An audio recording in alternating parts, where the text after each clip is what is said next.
أم مصطفى حامل؟ يا خبر، ازاي الكلام ده؟ يا إذا بليتم فاستتروا.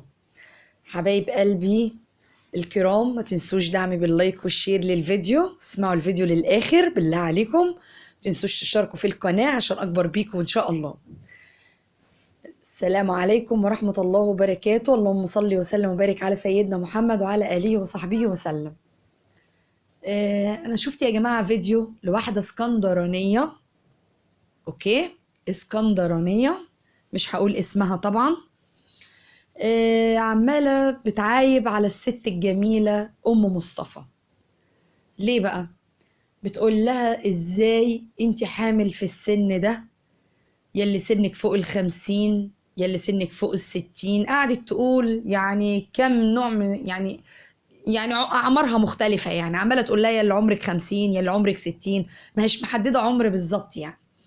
المهم، فبتقول له مصطفى ايه؟ اذا باليتم فاستتروا. هو الحمل ده ابتلاء؟ انا اعرف ان الحمل ده ربنا بينعم بيه على الانسان، بيبقى نعمة. في ناس لحد النهاردة مش طايلة ضوفر وبيتمنوا يجيبوا بنت او ولد يكونوا عمي، يعني انا اسفة في الكلمة، عايزين بنت عامية او ولد اعمى، بس رب بيقولوا يا رب اعطينا الذرية الصالحة. عمر ما كان الحمل ابتلاء. الكلمة اللي انت قلتيها دي تحاسبي عليها يا اسكندرانية.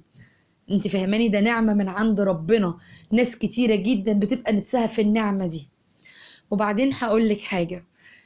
انت بتقولي انت سنك فوق 40، ازاي تحملي وازاي ما تحمليش والكلام الفاضي ده. بقولك ايه، ربنا سبحانه وتعالى هو امر ان هي حملت في السن ده. انت فهماني؟ ده امر ربنا. هي هتعمل ايه؟ تروح تجهد نفسها، تكفر بالله، تقتل نفس ربنا جابها ببطنها؟ يعني انا مش فاهماكي بالظبط، انت عايزاها تعمل ايه؟ عماله تقولي لها انت مريضه سكر ما ينفعش تحملي وانت مريضه سكر. انت ما بتسمعيش عن سكر الحمل؟ كتير جدا جدا بيحملوا بيبقى عندهم سكر حمل، بيجي لهم مع الحمل سكر وربنا بيقومهم بالسلامة، والجنين بيبقى متعافي وما عندوش سكر ولا خد ولا أي حاجة. وفي ناس فعلا عندها سكر بتحمل. في ناس عندها أمراض مزمنة، يمكن الناس عندها أمراض قلب وعاملة عمليات في القلب وبتحمل وربنا بينجيها. ايه اللي يدخلك انتي؟ ايه اللي دخلك انتي؟ وبعدين لعلمك دلوقتي في بنات بتبقى في سن 40 لحد النهاردة ما اتجوزتش لسه، وبتتجوز في سن 40 وربنا ممكن يكرمها بعد 40. انت ليه بتتدخلي في حكمة ربنا؟ دي حكمة من عند ربنا انها حملت في 40 ام مصطفى، او حملت فوق 40. دي حكمة من عند ربنا لا يعلمها الا الله وحده. ربنا اراد ان في نفس تيجي. انت ايه اللي يدخلك؟ ربنا اراد ان روح هتيجي في الست دي في سن 30 بقى، 40 بقى، 50 بقى. الهرمونات النهارده اتغيرت في الستات على فكره. انا كنت عند دكتوره الامراض النساء بتاعتي، والله العظيم قالت لي انا ناس بتجيني الايام ده اهي فوق ال 50 و55 بيحملوا. دكتوره امراض النساء نفسها بتبقى مستغربه ان هم بيحملوا الايام دي في السن ده ازاي. تخيلي.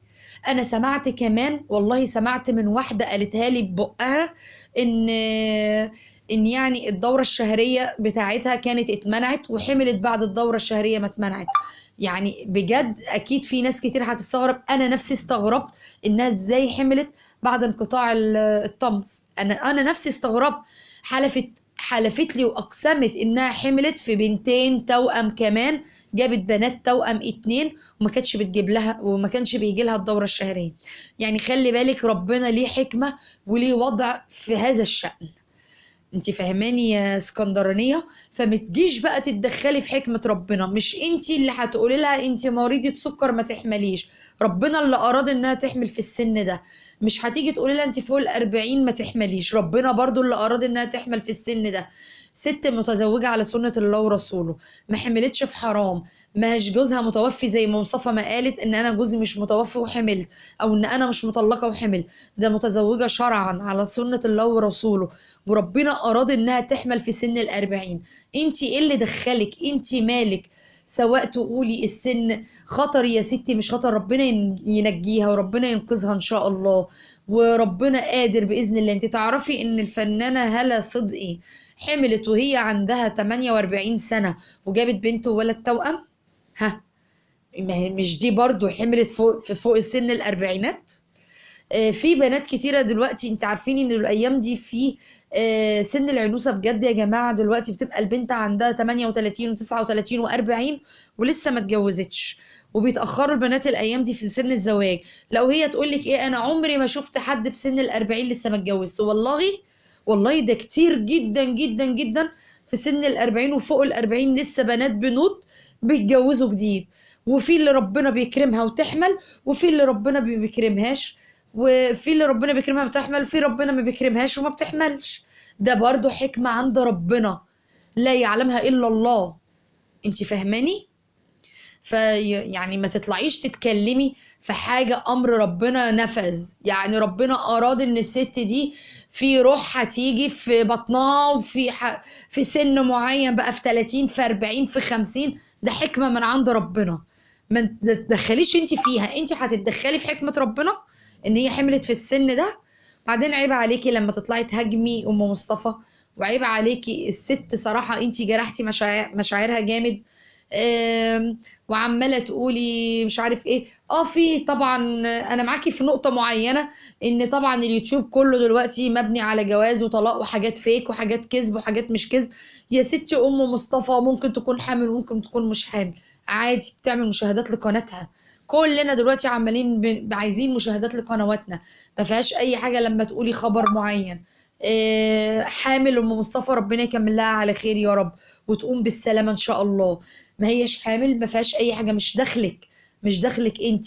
ما انت بتعملي قبل كده، ما انت برضو اكيد بتعملي حاجات علشان برضو تكسبي مشاهدات، ساعات بتبقى كذب وساعات بتبقى صدق. انت عارفه ان اليوتيوب اليومين دول شغال على هذا المنطق، فانت ما تدخلتيش في علم ربنا. انت فاهماني؟ ربنا بيعطي لمن يشاء الذكور ويعطي لمن يشاء الاناث ويزوجهم ذكرانا واناثا. انا اسفه لو الايه قلتها غلط اني مش حافظاها. انت فاهماني؟ فما انتش هتتدخلي في امر ربنا سبحانه وتعالى اللي هو امر بيه، سواء تحمل بقى صغيره سواء كبيره. سواء في الارياف زمان يا حبيبه قلبي، الحما كانت بتحمل مع مرات ابنها، متعرفيش الحته دي؟ الارياف بتبقى الواحده في الارياف بتجوز ابنها، والله العظيم انا اعرف ناس في الارياف كانت بتبقى مرات ابنها حامل والحما حامل. وكانوا بيجيبوا بالسبع والثمان والتسع عيال وهم بيحملوا مع ستات عيالهم، وما كانش عندهم لا عيب ولا حرام ولا الكلام اللي انت بتقولي عليه. واذا بليتم فاستغفروا. هي اتبلت بايه؟ هي دي بلوى؟ استغفر الله العظيم. ده نعمه من عند ربنا، ناس كتيره محرومه منها. ربنا يعطي يا رب كل مشتاق، ويا رب يعطي كل انسان محروم من نعمه الخلف، ربنا يعطيه الذريه الصالحه، اللهم امين يا رب. وما تقوليش كده على نعمه ربنا انها بلوى، عشان حرام الكلمه اللي انت قلتيها دي. حبايب قلبي، حبيت اطلع لكم الفيديو ده. ما تنسونيش في دعمكم اللايك والشير والاشتراك في القناه عشان اوصل بكم ان شاء الله. السلام عليكم ورحمه الله وبركاته.